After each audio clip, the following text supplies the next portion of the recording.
This week we got the NFC East. This video really should have been dropped last week, but see, I'm not exactly the brightest cookie in the box, so I ended up forgetting, but now we're back at it. And this week we got the NFC East. And let's start off how we usually do with the team that's going to come in fourth place in this division. And coming in fourth place in this division, I'm pretty sure you guys know, the New York Giants. The Giants, honestly, they're a mess. But to be fair, Daniel Jones did look pretty good last week in preseason week 1.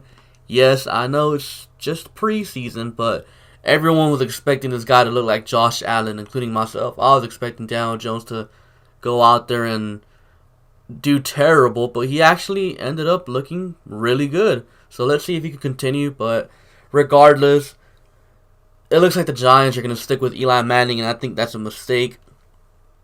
The Giants roster isn't that good. Yes, they do got Barkley, who is one of my favorite running backs in the league.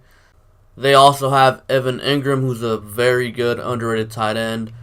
They still have Sterling Shepard. They do have Golden Tate. Their O-line isn't as bad as it was a few years ago. They got that one guard from the Browns who's really good. Will Hernandez, a rookie last year, he's pretty good too, or he's going to be really good. And Nate Soldier, even though he is, not that good, he's still better than anything the Texans have. So keep in mind, I am a Texans fan. If you're a Giants fan or an NFC East team fan watching. So whenever I talk about offensive line, I'm usually comparing it to the Texans O-line. So just because you guys don't think, Nate Soldier is that good, to me, Nate Soldier on the Texans would be a blessing, honestly. Not for that price, though, but just Nate Soldier himself. Defensively, they don't really have much. They still have Jack Rabbit. They did pick DeAndre Baker in the first round, and I was a huge Baker fan. I think Baker's going to be a fine player for the Giants for years to come. They also have Jabril Peppers back there at safety. Obviously, he was part of the Odell Beckham trade. And they also picked up Dexter Lawrence for their defensive line, so he's probably going to be dominating in the interior of their defensive line for years to come. But I feel like this Giants team is still years away from being contenders. That's why I have them at 3-13. I feel like this year, maybe Daniel Jones plays. Probably going to be Eli all year. I see the Giants being stubborn with it. So they're probably going to sit Daniel Jones all year, let Eli scrub it up all year. They'll have a high pick next year as well. And they'll go get Daniel Jones some more help. And then move forward with them starting next year.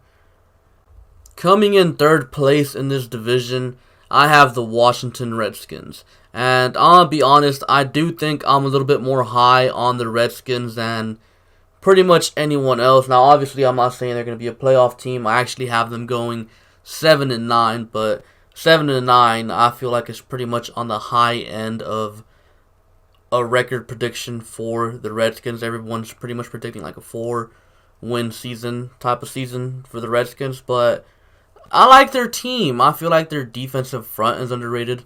They do need some help in the secondary, but I feel like their defensive front can carry. They did draft Montez Sweat. They drafted Dwayne Haskins, and I think Dwayne Haskins can be really good for them. Gotta keep in mind, they drafted Darius Geis last year in the second or third round, I believe, and he got hurt immediately. Now he's probably going to be their lead back this year, so it's no longer going to be old man AP.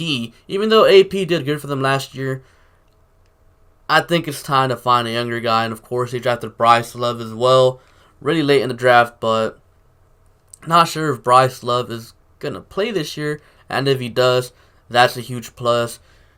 They do got Jordan Reed, but Jordan Reed, he's not reliable.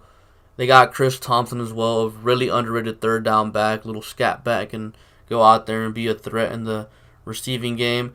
And, they have Case Keenum, and he's probably going to be the starter, but I really like Dwayne Haskins. I think Dwayne Haskins was good in college, and I think his game can really transitioned to the NFL pretty quickly, even though he didn't look so good in preseason. As a Texans fan, we saw Deshaun Watson. Deshaun Watson, his first preseason games, he didn't look so good. But then once he got to the regular season, he just lit the league on fire. And I feel like Dwayne Haskins can do that to some extent. I don't think he's as big of a playmaker as Deshaun Watson, but I do think Dwayne Haskins can keep the Washington Redskins competitive.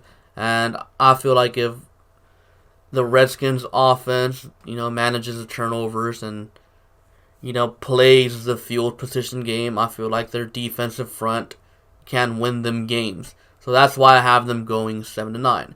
Now, coming in second place in this division, I got the Philadelphia Eagles. I have them sitting at 9-7. Now, Eagles fans are probably going to hate me, but I mostly have great things to say about this roster. Good offensive line from left to right. I don't think there's a better offensive line in the league. You have Carson Wentz, a very young and promising quarterback. Zach Ertz, top 2 tight end in the league. And, you have Dallas Goedert to form a deadly tight end duo. Alshon Jeffrey and Deshaun Jackson on the outside. Nelson Aguilar in the slot. Like, the Eagles are stacked. Defensively, Fletcher Cox there in the middle of that defense. They have talent pretty much everywhere. And this Eagles roster is probably one of the best rosters in the NFL. You can argue the Cowboys roster is better. You can definitely make an argument for that. You can argue that the Chargers roster is better. But definitely the Eagles have a top 3 roster, top to bottom, in the NFL. That's not arguable at all. But when you talk about the Eagles, you gotta talk about their quarterback. I don't think there's anything wrong with Wentz. I think Wentz can be an excellent quarterback. The only issue when it comes to Wentz is injury concerns. Can Carson Wentz stay healthy the whole year? His whole career, he hasn't been able to do it. So, personally, I have a 3-year rule. If a player gets hurt 3 years in a row and they miss, significant time, they're considered injury prone. So by my definition, Carson Wentz is injury prone team. And these past 2 years, that wouldn't have been an issue for the Eagles because they have old Saint Nick Foles. But Nick Foles is down in Jacksonville now. So now Carson Wentz has no backup. If Carson Wentz stays healthy, this Eagles team will be in the playoffs. It's pretty much guaranteed. But I'm not sure if Carson Wentz can play all 16 games. I'm not sure about that. I have to see it. But this Eagles team, they're a playoff team. But if that quarterback goes down, like any other team, they're pretty much done for. Last year, Nick Foles. This year, no one.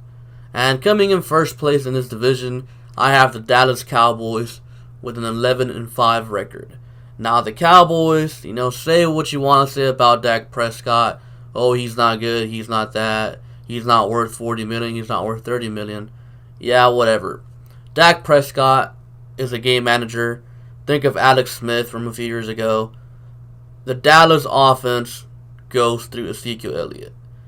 If the Cowboys keep feeding Zeke, if they keep Zeke happy, meaning Jerry Jones, pay Zeke. If they keep Zeke happy, keep feeding Zeke, they will win many games because they have a talented roster. Like I said, top 3 roster in the league. They have a good old line. Tyron Smith, Zach Martin, Travis Frederick's back. He was gone all last year. They got Amari Cooper. They got Michael Gallup, Randall Cobb. They have better receiving weapons for Dak Prescott to dink and dunk his way down the field. Defensively, Jesus, man. Those linebackers. There is not a better linebacker group in the NFL than the one the Cowboys have. Leighton Vander Esch, and Jalen Smith mostly. And they also got Sean Lee. So their linebacker group is deadly. They still have DeMarcus Lawrence wreaking havoc on quarterbacks. Their secondary, they have Awuzie, they have Byron Jones. They have pretty decent players in that secondary, but what makes his defense elite is Leighton Vander Esch, DeMarcus Lawrence, and Jalen Smith. Those three guys, they're deadly. Especially Leighton Vander Esch and Jalen Smith, two very athletic linebackers that can play sideline to sideline. It's like you don't see that every day in the NFL. Like, these two guys, they're something else. They give offensive coordinators fits. I mean, look what they did to the New Orleans offense. Remember that? I think it was a Monday Night Football game. Everybody thought the Cowboys were going to get destroyed and stomped, but the Cowboys came out there and punched the Saints in the mouth. Yeah, that's what these linebackers can do. They won that game because of them. They single-handedly just shut down Alvin Kamara. So I think the Cowboys, despite, nobody liking Dak Prescott, despite him not being worth 30 mil, 40 mil, whatever you may say, I still think this Cowboys team is built to make a playoff run. They have the defense. They have the run game. And if Dak Prescott can, not turn the ball over, I think they can do something. But, again, you gotta talk about keeping Zeke happy. And Zeke is holding out because they don't want to pay him right now. So, will Zeke hold out throughout the season? I don't think so. But if he does, I think the Cowboys are screwed. Because the Cowboys are Zeke's team. You got other teams like the Eagles. That's Carson Wentz's team. The Seahawks. That's Russell Wilson's team. The Patriots. That's Brady's team. Pretty much the team belongs to the quarterback. But when it comes to the Cowboys, the team belongs to Zeke, not to Dak. So if the Cowboys keep Zeke happy, they'll be good. If they refuse to pay him and Zeke holds out, then it might be a pretty bad season for them. But yeah, that's pretty much my predictions on the NFC East. Comment down below if you agree or disagree. Comment down below your own predictions for the NFC East. And be sure to like and subscribe. Thank you for watching, and I'll catch you guys later. Peace.